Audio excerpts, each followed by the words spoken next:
That's exactly what I think we need to find out. I mean, we need names and dates. We need to know who authored that memo. And those people, their names need to be made public. And if they are still employed, God forbid, at the FBI or the Department of Justice, they need to be fired. I mean, I just think we need some accountability, don't you? I mean, I think if you look at what's happened in the last 4 years, you look at how religious rights were trampled upon. Let's not forget, during COVID, who was shut down? You remember, who was shut down during COVID? The churches, the synagogues. Who was open? Oh, well, the marijuana dispensaries, they were open. Democrat Party donors, all the corporations gave the Democrat Party, they were all open. But churches closed, synagogues closed. And then to have our own FBI recruiting informants into our churches, it's outrageous. I think we need to know who wrote these memos, who approved them, where were they distributed, and I think people need to be fired for it. And then I think, if possible, they need to be prosecuted for it. Don't you think? I mean, don't you think it's time for some accountability? I think we've got to turn the page and do better, sure, but we've got to hold accountable the people who did this in the first instance, or they'll just do it again. What if I told you that in America, where freedom of religion is supposed to be guaranteed, our own government drafted a plan to spy on churches? Not terrorist cells, not foreign agents, but Catholic parishes right here at home. Imagine walking into your place of worship, sitting down to pray, and realizing the person next to you might be an informant for the FBI. That's not the plot of a movie. It actually happened. And it raises a question every American needs to ask. How far can government power reach before it becomes a direct threat to our most basic rights? Thank you, Mr. Chairman. Ms. Dillon, good to see you.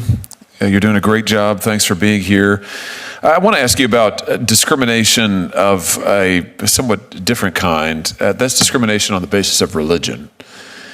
In the last administration, I'm sure you remember, the FBI issued a memorandum in which it attempted to recruit informants, spies, into Catholic parishes and probably, frankly, other Christian churches on the basis of these churches' theology. They designated and they created a list, an actual list. The United States government created a list of Catholic parishes and groups it did not like, branded them as traditionalist Catholics, I guess that's now a slur, and tried to recruit spies into these churches, which is unbelievable to me. I mean, you want to talk about a violation of one's civil rights. To my knowledge, that memo has never been formally withdrawn. The Attorney General of the United States at the time, Merrick Garland, sat where you're sitting, first denied it, then attempted to defend it. It is, in fact, totally indefensible. My question to you is, what can be done about discrimination like this by our own governmental institutions? I think one of the things people voted for in electing the current president, who I was proud to support, is they voted to put a stop to that kind of discrimination, to that kind of abuse of our own citizens by our own government. And I just submit to you, of all the abuses of the Biden era, and there were a lot, there's nothing lower than trying to recruit spies into churches to inform on your countrymen because you don't like what's being preached from the pulpit? I mean, this is insane stuff, and they were using the FBI to do it. Mm-hmm. Can something be done about this to hold accountable the people within the DOJ and the FBI who perpetrated what I frankly think are crimes? I mean, what can we do about this? Well, Senator, first I want to assure you that the policy that you just described would appear to be a dead letter today. We are certainly not doing anything of that nature in the Civil Rights Division or, to my knowledge, throughout the United States Department of Justice. Good. To the contrary, I would say, and I've been a civil liberties lawyer in favor of religious liberties for over 3 decades, this is the most religion-friendly Department of Justice in United States history. In the Civil Rights Division so far, we have taken action to side with a Catholic coach in the Rolovich case who was fired for refusing to take the COVID vaccine. We intervened in a lawsuit in Washington State, also where Rolovich is from, to challenge that state's discrimination against Catholic clergy and forcing and trying to pierce their priest penitent privilege, and that law was just enjoined this week by a federal judge in Washington state. We have opened up numerous, in just less than 100 days, Religious Land Use and Institutionalized Persons Act, majority for the Christian community, but also for Jewish, Muslim, Buddhist, and other faiths as well. And we have opened up investigations into anti-Semitism throughout the United States. And I have been told by Jewish leaders who sat in my conference room that they had similar conversations with my predecessor because this problem is not a new problem, unfortunately. It is a problem that has been going on for years. And while my predecessor kindly nodded and listened to their complaints, nothing happened. Things are happening in this administration, and our door is open to people of all faiths to come and tell us what is happening, zoning violations, discrimination. Certainly if the government is spying on them, that would be outrageous, and I would be interested to know names and dates, and we would begin an investigation into that, sir. Yeah, thank you. That's exactly what I think we need to find out. I mean, we need names and dates. We need to know who authored that memo.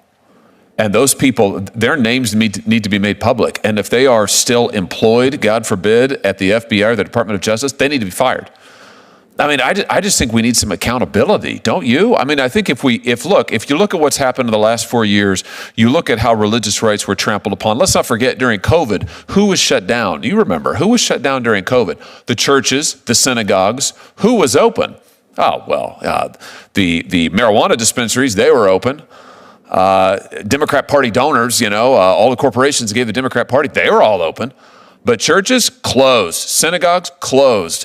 And then to have our own FBI recruiting informants into our churches, it's outrageous. I think we need to know who wrote these memos, who approved them, where were they distributed, and I think people need to be fired for it. And then I think, if possible, they need to be prosecuted for it. Don't you think? I mean, don't you think it's time for some accountability? I think we've got to turn the page and do better, sure, but we've got to hold accountable the people who did this in the first instance, or they'll just do it again.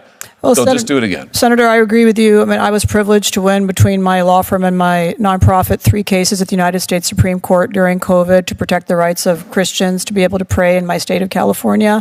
And the governor is still the governor, and there has been no accountability in that state for the gross violations of every person's right of faith.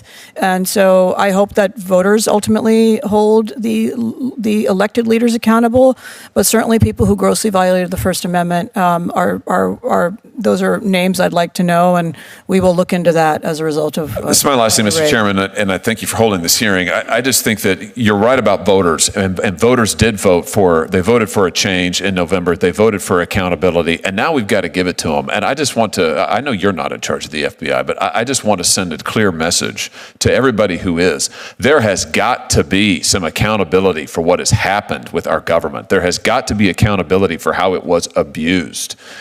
And religious believers were abused in the last 4 years, over and over and over. And we've talked about it, and we've held hearings on it, and now it's time to do something about it. And the people who perpetrated these outrageous abuses of our First Amendment rights, they need to be held accountable. They need to be held accountable, and they need to be held accountable as soon as possible. Thank you, Mr. Chairman. In every generation, nations face defining tests of their principles. For America, one of the clearest and most important principles is the guarantee of religious freedom enshrined in the First Amendment of the Constitution. That guarantee was not put there by accident. The founders understood, from both history and experience, that government power and religious conscience are uneasy companions. They knew what it meant for kings and parliaments to dictate belief, to restrict worship, or to decide which faiths were legitimate and which were not. They created a republic that recognized the individual's right to worship or not worship without interference from the state. Yet despite that clear foundation, in our own time, we are confronted with troubling evidence that government institutions have forgotten or ignored this principle.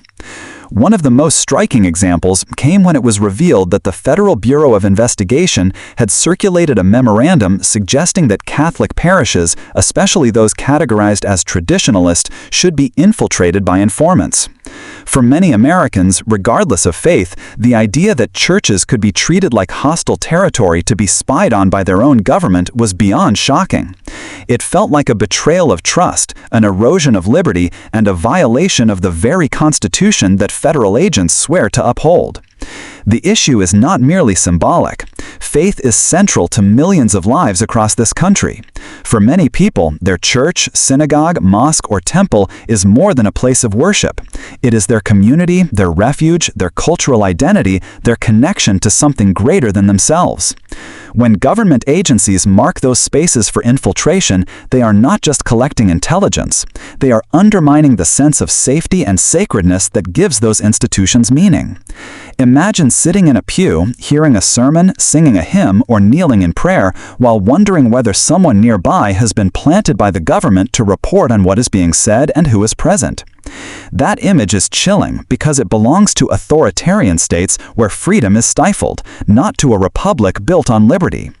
The very fact that such a memo was drafted and circulated within the FBI demonstrates how fragile our freedoms can become if vigilance is abandoned. Critics of this policy rightly demand to know who is responsible, who wrote the memorandum, who approved it, who distributed it, who defended it. These are not abstract questions. These are concrete matters of accountability.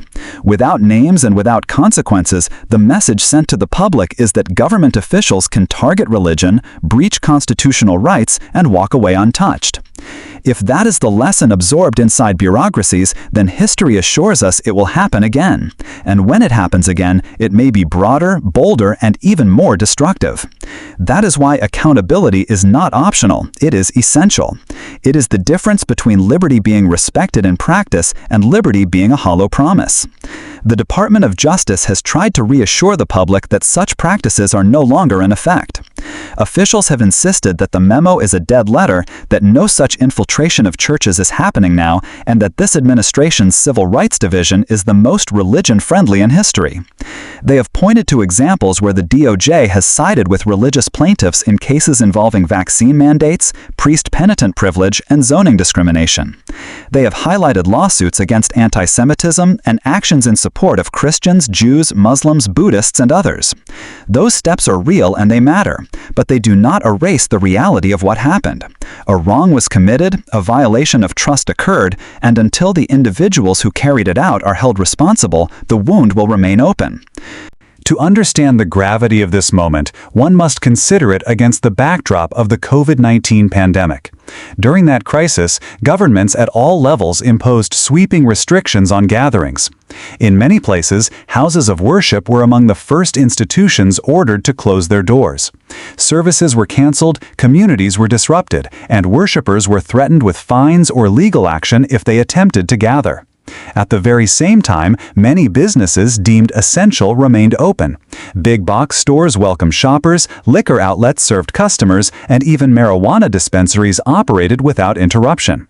The message, whether intended or not, was clear. Prayer was non-essential, but profit was indispensable. For people of faith, that double standard was deeply offensive. It revealed how low religious practice ranked in the priorities of certain leaders. And when the dust settled, many of those same leaders faced little to no accountability. Governors remained in office, officials retained their posts, and few even acknowledged the constitutional rights they had trampled. It was in that same cultural environment that the FBI memo emerged. For many, it felt like confirmation that religion was increasingly viewed by government institutions with suspicion, even hostility. To be clear, no one denies that law enforcement has a duty to protect the public from genuine threats, including violent extremism. But to categorize traditional forms of Catholic worship as potential extremism and to propose infiltrating churches because of theology is indefensible. It is not targeted policing, it is religious profiling. And once that line is crossed, it is not difficult to imagine other lines being crossed as well. If Catholic parishes can be infiltrated, why not evangelical churches? Why not mosques? Why not synagogues? Every faith community could find itself vulnerable to the prejudices of whoever happens to hold power at the time. That is not a free society. That is a surveillance state. This is why the demand for accountability is not merely about punishing past misconduct, it is about preventing future abuses. When officials know they will be named, shamed, fired, or even prosecuted for violating rights, they are far less likely to cross the line again. But when officials know that the worst they will face is a temporary embarrassment before resuming their careers, they have little reason to respect boundaries. Accountability is not revenge, it is deterrence. It is the mechanism by which liberty is preserved. It is the safeguard that reminds public servants that they serve the people, not the other way around. The cultural consequences of failing to uphold religious liberty are immense. Faith communities already feel under siege in many ways. They are pressured by shifting cultural norms, challenged by changing demographics, and sometimes portrayed in the media as relics of the past. When government institutions add their weight to that pressure, the sense of alienation deepens. Citizens begin to see the state not as a neutral guarantor of rights, but as an adversary to be feared. That erodes trust, and when trust in government collapses, democracy itself suffers. A republic cannot thrive when large segments of its population feel that the institutions sworn to protect them are instead targeting them. There is also a profound moral dimension to this issue. For believers, faith is not a lifestyle choice or a weekend activity. It is the core of their identity, the guiding principle of their lives, the foundation of their families and communities. To violate that is to violate something sacred. It is to strike at the heart of what gives life meaning. Government must understand that when it interferes with religion, it is not dealing with a trivial matter. It is touching something eternal, something that belongs not to Caesar, but to God. And when Caesar intrudes, the people will rightly resist. What then should be done? First, there must be transparency. The full details of the FBI memo, its authors, its chain of approval, its distribution, must be made public. Citizens have a right to know. Second, there must be consequences. If officials violated policy or law, they must be removed from their positions. If they acted criminally, they must be prosecuted. Third, there must be reform. Clearer rules and stronger safeguards must be implemented to prevent similar abuses in the future. Congressional oversight must be strengthened, and internal agency guidelines must carry real weight. Fourth, there must be cultural change within institutions. Agents and officials must be reminded through training and leadership that religious liberty is not negotiable. It is a cornerstone of American life. And finally, there must be vigilance from the people themselves. Freedom is never guaranteed. It survives only when citizens demand it, defend it, and refuse to accept its erosion. The stakes could not be higher. If government is permitted to target faith without consequence, then no right is safe. Today it may be churches, tomorrow it may be journalists, activists, or political dissidents. The erosion of one freedom always leads to the erosion of others. That is why this issue transcends partisanship. It is not about left or right, Democrat or Republican. It is about whether the United States will remain a country that respects the dignity of conscience, or whether it will slide into a country where belief is policed and punished. That choice belongs not only to politicians, but to every citizen. Voters, too, have a role to play. They must demand that their leaders pursue accountability. They must refuse to reward officials who trample rights. They must hold governors, senators, presidents, and agency heads to the standard of the Constitution. Ultimately, it is the ballot box that enforces accountability when institutions fail. And if voters shrug their shoulders, if they accept excuses and rationalizations, then liberty will continue to erode. But if voters insist on change, if they demand leaders who will defend religious freedom and pursue accountability, then liberty can be restored. It is important to remember that freedom rarely disappears in one dramatic moment. It erodes slowly, piece by piece, through small violations that are excused or ignored. A memo here, a restriction there, an abuse rationalized as necessary or temporary. Before long, the erosion is complete, and the freedom that once seemed unassailable has vanished. That is why every violation, no matter how small, must be taken seriously. That is why accountability for the FBI memo is not optional. It is necessary if liberty is to endure. In closing, this issue is not simply about Catholics, or about one memorandum, or about one administration. It is about the principle that every American, regardless of faith, has the right to worship freely without government interference. It is about the principle that government must be held accountable when it crosses the line. And it is about the principle that liberty, once lost, is rarely regained without struggle. We must not wait for that struggle to become necessary. We must insist on accountability now so that freedom can remain real, vibrant, and alive. The people voted for change. They voted for accountability. Now it is time to deliver. Without accountability, freedom is only a promise on paper. With accountability, freedom becomes a living reality, a legacy worth protecting and passing on to future generations. That is the choice before us, and it is a choice we cannot afford to ignore. Freedom doesn't vanish in a single moment. It erodes piece by piece.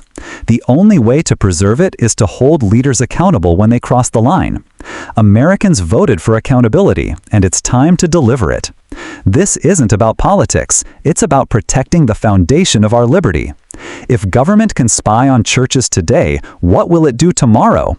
That's the question we must all ask. And that's why this fight for truth, for transparency, for accountability matters more than ever. Because without accountability, freedom is only a promise on paper. With it, freedom becomes a reality worth defending.